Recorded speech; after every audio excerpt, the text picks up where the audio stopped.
बिस्मिल्लाहिर्रहमानिर्रहीम। मुअज़्ज़ज़ नाज़रीन, मैं मियाँ मोहम्मद अहसन एडवोकेट हूँ और आप देख रहे हैं मेरा यूट्यूब चैनल लीगल ओपिनियन। हमारा आज का जो टॉपिक है वो है bailable and non bailable offences, यानी काबिल ज़मानत और नाकाबिल ज़मानत जुराइम। जब किसी शख्स या किसी मुलज़िम के ख़िलाफ़ मुकदमा दर्ज होता है, यानी FIR चौक होती है, तो उसके बाद सबसे पहले ये बात ज़ेरे गौर आती है कि जिन ऑफेंसेस के तहत FIR दर्ज हुई है, आया वो ऑफेंसेस बेलेबल हैं या नॉन बेलेबल हैं। तो बेलेबल ऑफेंसेस और नॉन बेलेबल ऑफेंसेस जो हैं उनकी तारीफ़ CRPC के सेक्शन 4B में दी गई है। कुछ ऑफेंसेस जो होते हैं वो ऑफेंसेस अंडर PPC होते हैं और कुछ ऑफेंसेस जो होते हैं वो अंडर एनी स्पेशल लॉज होते हैं, यानी ऐसे जुराइम जो PPC के अलावा दीगर किसी कानून में जो कि राइजुल वक्त हो उसके तहत जो जुराइम होते हैं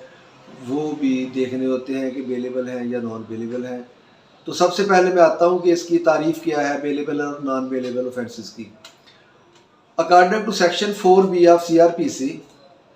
N offence shown as bailable in the second schedule or which is made bailable by any other law for the time being in force, यानी बेलेबल या नॉन बेलेबल ऑफेंस देखने के लिए CRPC का जो सेकंड शेड्यूल है उसमें जिन जुराइम को बेलेबल डिक्लेयर किया गया है वो बेलेबल ऑफेंस हैं, और CRPC में वो शेड्यूल में वो ऑफेंस दिए गए हैं जो कि PPC में जिनकी तारीफ़ की गई है या जिनको बयान किया गया है। और दीगर ऑफेंसेस जो PPC के अलावा होते हैं उसकी बाबत कहा गया है कि by any other law for the time being in force, जो दूसरे कवानीन हैं उसके उन कवानीन को उन्हीं जो है वो कवानीन के तहत वहाँ पे डिक्लेयर कर दिया जाता है कि वो बेलेबल हैं या नॉन बेलेबल हैं। जिनको बेलेबल डिक्लेयर किया जाएगा वो बेलेबल होंगे, और नॉन बेलेबल की बाबत जो इसकी तारीफ़ है वो सिर्फ ये बताया गया है कि non bailable offences means any other offences than bailable offences, यानी जो कानून में बेलेबल ऑफेंस डिक्लेयर किए गए हैं उन तमाम ऑफेंसेस के अलावा दीगर जितने भी ऑफेंसेस हैं वो नॉन बेलेबल हैं। तो बेलेबल और नॉन बेलेबल ऑफेंस देखने के लिए शेड्यूल 2 जो है उसको देखा जाता है जो CRPC में दिया गया है। शेड्यूल 2 के 8 कालम हैं, जिसमें कालम नंबर 5 जो है वो इस बाबत है जिसमें वजाहत की जाती है कि फ़लाँ जुर्म जो है वो बेलेबल है या नॉन बेलेबल है। तो वहाँ से इसको जो है वो क्लियर किया जाता है कि जुर्म बेलेबल है या नॉन बेलेबल है। लेकिन अब सवाल ये पैदा होता है कि शेड्यूल 2 में सिर्फ वो ऑफेंसेस दिए जाते हैं जिनकी डिटेल PPC में है। ऐसे जुराइम जो PPC यानी पाकिस्तान पीनल कोड के तहत ऑफेंस हैं वो तो CRPC के सेकंड शेड्यूल में उनकी डिटेल दे दी गई है, और ऐसे ऑफेंसेस जो PPC के अलावा होते हैं उनका क्या तरीक़ाकार है। जिस तरह मसलन बैंकिंग लॉज हैं, नारकोटिक्स लॉज हैं, और एम्पलीफायर एक्ट है या फिर एंटी टेररिज्म एक्ट है। इस तरह के जितने जो कानून राइजुल वक्त उस वक्त मतलब पाकिस्तान में जो चल रहे होते हैं उनमें उन जो स्पेशल लॉज हैं उनके अंदर ही डिक्लेयर कर दिया जाता है कि फ़लाँ जुराइम जो हैं वो बेलेबल हैं और फ़लाँ जुराइम जो हैं वो नॉन बेलेबल हैं। तो अब इनमें बेल का तरीक़ाकार क्या है। सेक्शन 496 ऑफ CRPC ये डिटेल बताता है कि बेलेबल ऑफेंस जो होते हैं उनमें बेल का क्या तरीक़ाकार है, और इसी तरह section 497 CRPC non bailable offences के बारे में बताता है कि जो नॉन बेलेबल ऑफेंस होते हैं उनमें बेल का क्या तरीक़ाकार होता है। जो बेलेबल ऑफेंस होते हैं उन ऑफेंस में बेल जो होती है वो एक्यूज़ को as a matter of right दी जाती है, यानी उसमें जो पर्चा रिमांड होता है, अदालत जो है उस पर्चा रिमांड पे बेल का ऑर्डर कर देती है। ऐसे जुराइम में पुलिस को ना फिज़िकल रिमांड दिया जाता है और ना ही जुडिशल रिमांड दिया जाता है। पहले तो आम तौर पे तो पुलिस वाले जो बेलेबल ऑफेंस हैं उसमें रिमांड मांगते ही नहीं, उसको जो है वो ताहम उसको जुडिशल करने की उनकी रिक्वेस्ट होती है, लेकिन कोर्ट जो होती है वो बेलेबल ऑफेंस में पर्चा रिमांड के ऊपर ही उसका ऑर्डर कर देती है कि जुर्म चूँकि बेलेबल है लिहाजा वो इतनी छोटी जो है वो जमा करवाए। वो मशरूत होती है कि ज़मानतनामा बहरहाल दाखिल करना होता है कि अगर मुलज़म जो है वो ज़मानतनामा दाखिल कर दे तो कोर्ट जो है उसका ना फिज़िकल रिमांड देती है और ना ही फिर उसका जुडिशियल रिमांड दिया जाता है। बेलेबल ऑफेंसेस जो होते हैं उनमें पुलिस को भी जो है वो इख्तियार होता है, SHO जो होता है उसको भी इख्तियार है कि अगर कोई मुकदमा दर्ज हुआ है जिसमें जुर्म जो है वो बेलेबल है तो मुलज़म जो है उसको वो भी बेल जो है वो मुकामी पुलिस भी बेल दे सकती है अगर वो अपना ज़मानतनामा जो है वो छोटी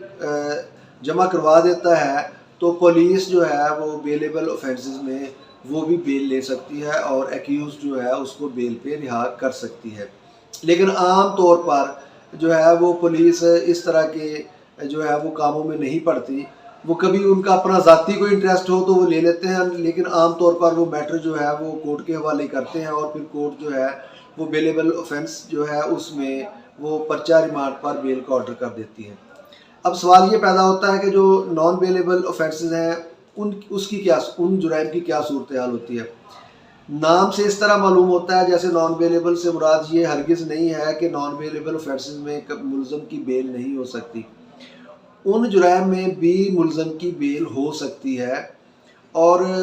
जुराइम जिस तरह मैंने पहले अर्ज़ किया कि बेलेबल ऑफेंस में बेल जो होता है वो एक्यूज़ का राइट है, लेकिन बेल जो नॉन बेलेबल ऑफेंसेस हैं उनमें बेल डिस्क्रिशनरी पावर्स होती हैं कोर्ट की।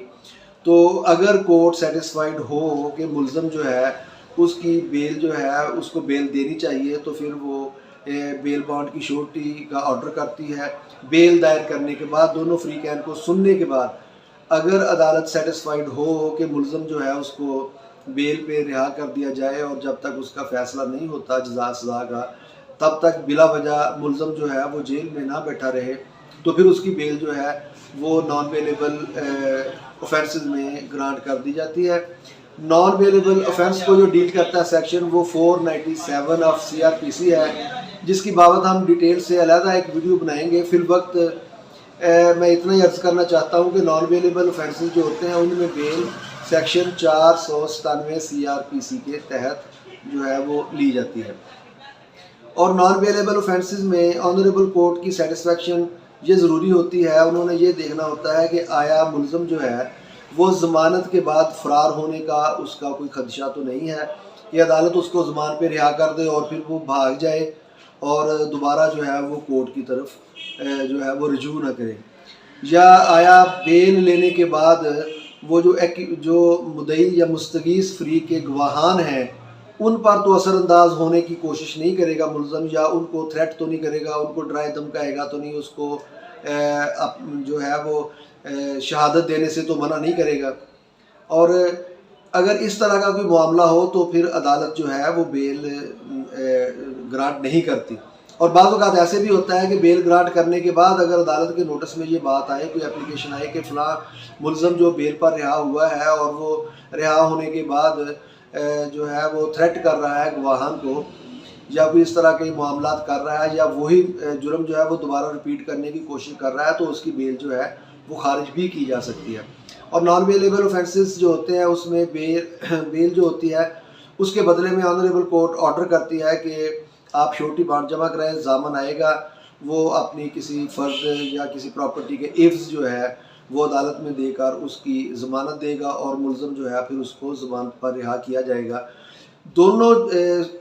सूरतों में, जुर्म का बेलेबल हो या नॉन बेलेबल हो, दोनों सूरतों में जब अदालत तलब करती है तो मुलज़म को फिर अदालत में पेश होना पड़ता है।